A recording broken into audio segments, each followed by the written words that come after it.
स्वामी समर्थ. आज आपण देवघरामध्ये कलश कसा स्थापन करायचा ते जाणून घेणार आहोत. तर सर्वप्रथम आपण तांब्या स्वच्छ घासून त्यामध्ये स्वच्छ पाणी भरून घ्यायचे व तांदूळ एका प्लेटमध्ये घ्यायचे, नारळ घ्यायचा, फूल पान 7 किंवा 5 विड्याची पानं घ्यायची, एक सुपारी घ्यायची व एक नाणं घ्यायचं व कलशाला घालायसाठी असेल तर मंगळसूत्र व लक्ष्मीचा मुकुट घ्यायचा.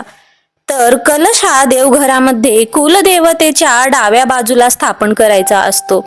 कलश तसेच खाली नुसत्या कपड्यावर ठेवण्यापेक्षा एक प्लेट घ्यायचं, त्या प्लेटमध्ये तांदूळ घ्यायचं, तांदळावर हळदी कुंकू टाकून त्यावर मध्यभागी कलशाची स्थापना करायची. कलशावर स्वस्तिक काढून घ्यायचे हळदी कुंकवाने व 5 किंवा 7 विड्याची पाने घ्यायची व ते कलशाच्या वरती ठेवून द्यायचे व त्यानंतर कलशामध्ये एक नाणं, एक सुपारी मध्ये घालून त्यावर हळद कुंकू घालायचे व त्यानंतर नारळ कलशावरती ठेवायचा.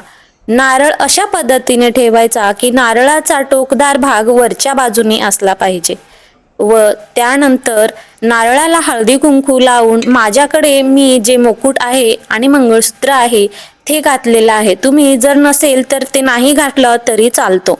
तर अशा पद्धतीने मी माझ्या देवघरामध्ये कलशाची स्थापना करते. कलश हा पंचमहाभूताचे प्रतीक मानला जातो. नारळ, पाणी आणि पाणी यांच्यामुळे समृद्धी, चैतन्याने शुभतेचे प्रतीक मानले जाते. कलश स्थापन केल्यामुळे घरात सुख, शांती आणि सकारात्मक ऊर्जा टिकून राहते. काही काळजी घ्यायची कळसाची. कळसात पाणी नियमितपणे स्वच्छ ठेवावे.